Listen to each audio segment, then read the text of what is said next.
Et mieux vaut être bien chaussé pour l'expérience que nous allons vivre maintenant. Sur le papier, rien d'exceptionnel, il s'agit seulement de faire les courses. Sauf que l'épicerie en question se trouve à flanc de falaise. Il vous faudra une bonne demi-heure d'escalade pour y parvenir. En Chine, nos correspondantes Marie Zambrano et Ke Gao. Perchée à 120 mètres de haut, voici l'épicerie la moins accessible du monde. Accrochée à cette falaise, au beau milieu du parc Shenhoujiai. Seriez-vous tenté de déguster une glace en équilibre?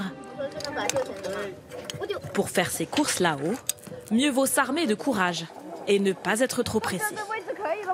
Je n'ai pas trop le vertige en principe, mais là, lorsque je regarde en bas, ça m'effraie beaucoup. J'ai hâte d'arriver à la boutique, j'ai soif avec toute cette escalade. Il doit y avoir plein de bonne nourriture qui m'attend là-haut. Mais avant d'accueillir les premiers clients, comme dans tout magasin, il faut acheminer la marchandise dans les rayons.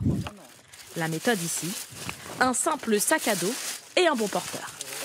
En principe, on ravitaille 3 à 4 fois par jour. Mouroué a commencé il y a 6 ans.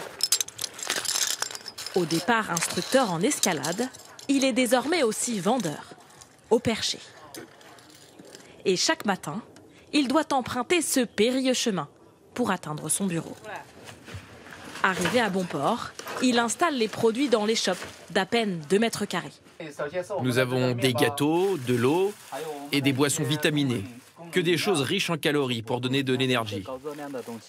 Ne lui parlez pas de vertige, il est ici dans son élément. Subjugué par le décor exceptionnel dans lequel il travaille. Je me sens très bien. Le paysage est magnifique. Et je peux observer les touristes en train d'escalader. Ça me détend. Mais avant de pouvoir admirer la vue, il faut s'équiper. Casques et baudriers obligatoires. Et nous aussi, on s'est prêté au jeu. Avec une première étape de taille, les ponts suspendus, à plus de 50 mètres au-dessus du sol. Pour atteindre l'épicerie, il faut ensuite monter sur ces structures de fer, fixées à la paroi par de la colle. Pas très rassurant.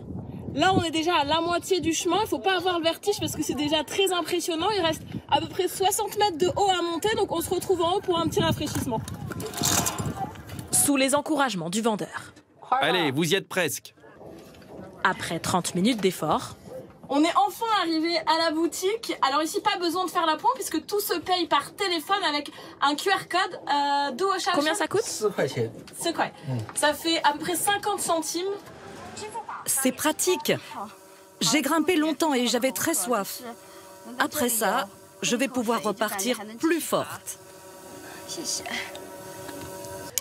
Une pause salvatrice pour les touristes, mais surtout une stratégie marketing pour le parc.